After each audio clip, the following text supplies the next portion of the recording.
Maribor se je prvič doslej znašel v vlogi gostitelja dvodnevnega srečanja novinarjev, ki ga je pripravilo Društvo novinarjev Slovenije. Ti so v petek v prostorih kina Udarnik spregovorili o trenutnem stanju medijev, pogovor z odgovornimi uredniki nekaterih največjih slovenskih medijskih hiš pa je vodil novinar Večera in predsednik društva Matija Stepišnik. Mi smo v lanskem letu investirali v lokalne in regijske vsebine iz razloga, ker smo že doslej na teh območjih bili najmočnejši in ker smo želeli na teh območjih dobiti še več novih bralcev. Morda bojo tiskani mediji bolj obstali za vikend, a ne vikend branje je sigurno nekaj, kar bo dalj časa obstalo v fizični obliki. Internet ima že spet neke čist druge zakonitosti, kaj boš ti tam pisal.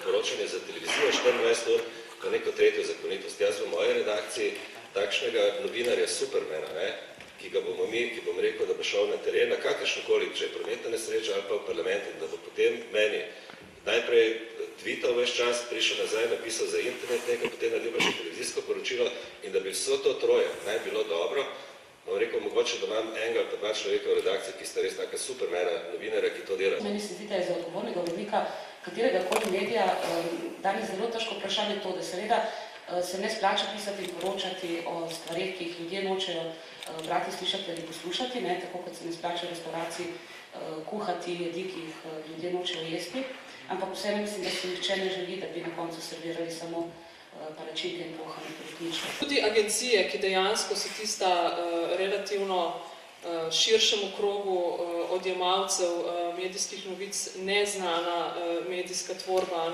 iščejo svoj prostor. Oni delajo vsako stvar, ki jo naredijo, jo delajo točno tako. In meni se zdi, da to je veliko bolj pomembno kot to, da bodo novinarji in tweetali in vse, in delali vse in bili raziskovalci in poročila pisali in delali velike zgodbe in vse. Tega ni.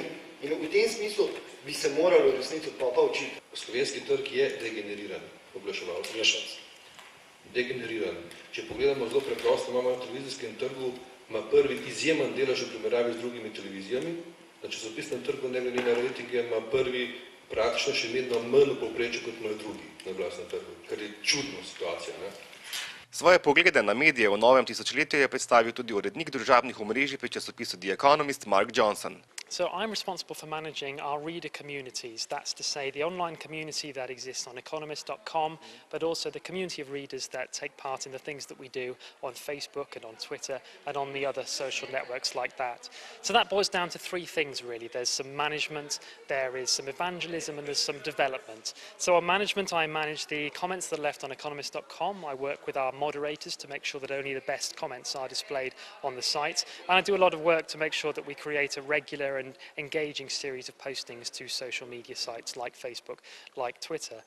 In terms of the evangelism, I spend a lot of time talking about why social media is important to our community, helping our journalists to get onto social networking sites if they choose to, those that need my assistance, and generally talking about why it's a big opportunity for us.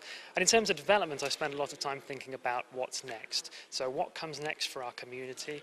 What else might our readers want to do rather than just comment on articles? Do they want to take part in debates? Do they want to take part in other special community features? And how can we make sure that we have the right platform on our own website to help them to do those things? Društvo je zvečer v Vetrinjskem dvorcu podelilo nagrade za novinarske dosežke. Nagrado za izstopajoče novinarske dosežke je med drugimi prejela tudi Večerova komentatorka Dragica Korade, debitantska nagrada pa je šla v roke Frani Žižt. Mislim, da je nagrada vsakemu eno priznanje, da dela dobro, da dela prav, da je na pravi poti. Tudi meni, tudi jaz sem bila zelo vesela te nagrade, mi je pa hkrati tudi ena zaveza, ena odgovornost za nadaljnje delo. Sledim nekim svojim vrednotam, ki zagotovo niso neko pretiravanje, neka senzacionalnost.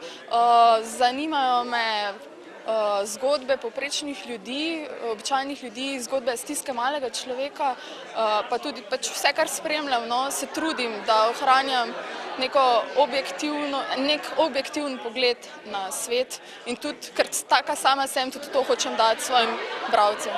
Katera pa so tista novinarska peresa, ki tebe najbolj navdihujejo?